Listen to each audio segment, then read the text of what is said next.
Good evening. I'm Garrett Bergquist. Megan Sanchez has the night off. Callaway County officials say they have scaled back the search for a missing man, but it will continue throughout the night. The Sheriff's Department says Jerry Kinman was last seen near the Little Dixie Lake Conservation Area around 7:30 last night. Deputies say Kinman called his wife during the night to say he had fallen. There's been no contact since. For 12 hours today, helicopters, drones, trained dogs, and emergency personnel searched the area for Kinman. The search area is near Millersburg in western Callaway County. It's just over the border from Boone County. The Sheriff's Office and the Department of Conservation will continue their search throughout the night. Additional resources will rejoin the search in the morning.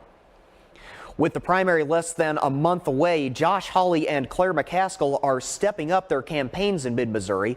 The Senate frontrunners took each other to task over health care costs during stops in Columbia. Hawley faces 10 other Republicans in the August 7th primary. McCaskill has 6 challengers from within her own party. 2 Fulton men face multiple charges in connection with several thefts across Callaway County. Russell Barnes Jr. and Russell Barnes Sr. each face 4 counts of stealing. Barnes Jr. also faces charges of tampering with a motor vehicle. The Sheriff's Office says the men were involved with the theft of trailers, ATVs, and farm equipment. A fraternity at Northwest Missouri State University is now suspended. A school spokesperson says the Phi Sigma Kappa fraternity chapter was suspended over a violation of university policies on alcohol and hazing. The suspension will be for 2 years. Authorities say a 21-year-old man has drowned at an eastern Missouri quarry. The Highway Patrol says St. Louis resident Safion Livingston died Friday afternoon after he struggled in the water, went under, and did not resurface. The St. Louis Post-Dispatch says it's the second drowning this month at the quarry known as Paradise Cove. A 19-year-old Chesterfield man died on July 4th in the same area. Elise, thank you. California firefighters are battling a 650-acre fire that has people under evacuation warnings. Firefighters say the Stony fire near Chico is only 5% contained.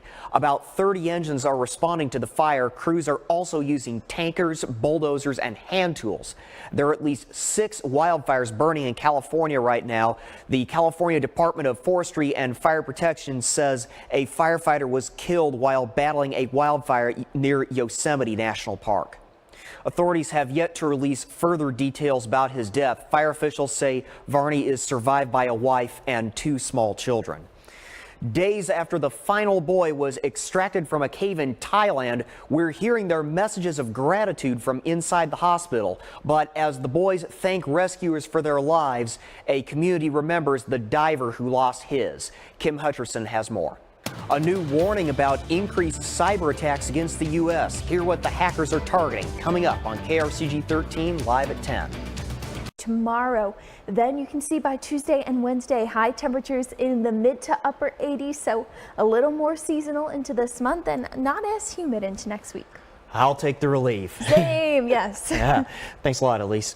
More than 2,500 children will soon be reunited with their families at the border. Hear from one family who is now united after such a separation next on KRCG 13 live at 10. Children with their families after they were separated at the border. It comes after officials missed a deadline this week to return children under age 5 to their parents. Jamie Yukas has the latest from Los Angeles. The Director of National Intelligence is warning of more cyber attacks against the United States. A look at what is being done to crack down next on KRCG 13 live at 10.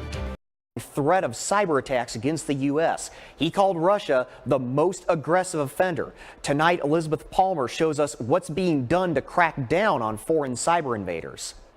We may be headed for a robotic revolution. Robots can drive our cars, serve our food, even conduct orchestras. But what's still to come is the human cost. Some believe the coming robot revolution could destroy more jobs than the Great Depression and the Great Recession combined. Bill Gates recently ignited this debate with a proposed solution, a tax on companies that use robots. A look at the pros and cons of a robot tax tomorrow morning on Full Measure with Cheryl Atkinson.